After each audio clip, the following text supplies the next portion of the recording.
Gruaro, territorio compreso tra due fiumi, la Livenza e il Tagliamento, tra il versante orientale del Veneto e l'area pordenonese del Friuli, territorio storicamente riferito all'antica diocesi di Concordia.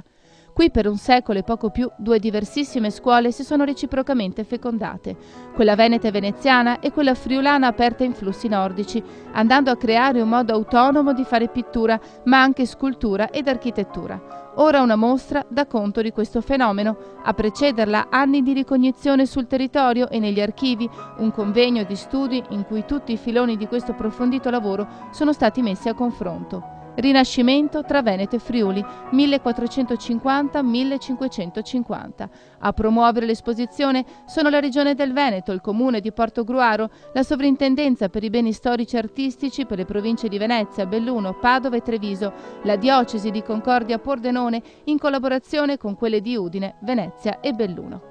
La mostra vuole raccontare la storia di questa città, città di cerniera tra Venezia e il Friuli, in un periodo circoscritto tra la metà del 400 e la metà del 500.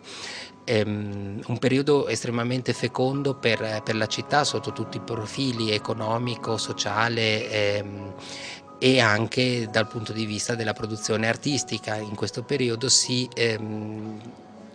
creano i presupposti per delle committenze di grande importanza come quella dell'Incredulità di Tommaso a Cima da Conegliano, un artista veneziano, e la grande presentazione al Tempio di Giovanni Martini, un artista invece di Udine. Quindi duplicità di sguardo di questo territorio rivolto alle proprie origini friulane ma anche a Venezia. Ciò che veramente colpisce, girando per le sale del Collegio Marconi, è il frutto originale di queste numerose interazioni, quello che è stato il grande rinascimento tra Veneto e Friuli, un'interessantissima enclave che si differenzia rispetto all'ambito storico della Serenissima e allo stesso tempo da quello friulano, ma che anche al suo interno mostra non meno interessanti differenziazioni tra città e contado, ad esempio, la prima soprattutto veneziana, il secondo molto più attratto da modelli nordici.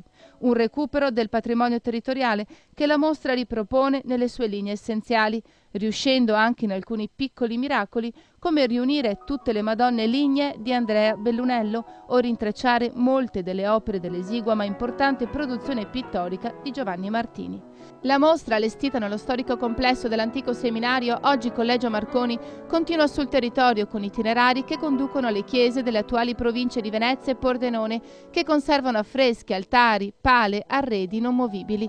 Un'occasione per scoprire uno dei più eleganti e incontaminati territori veneti, dando all'aggettivo l'accezione storica e non amministrativa, dato che oggi l'ambito dell'antica diocesi concordiense spazia tra veneziano e pordenonese, tra Livenza e Tagliamento appunto. Il legame con le diocesi.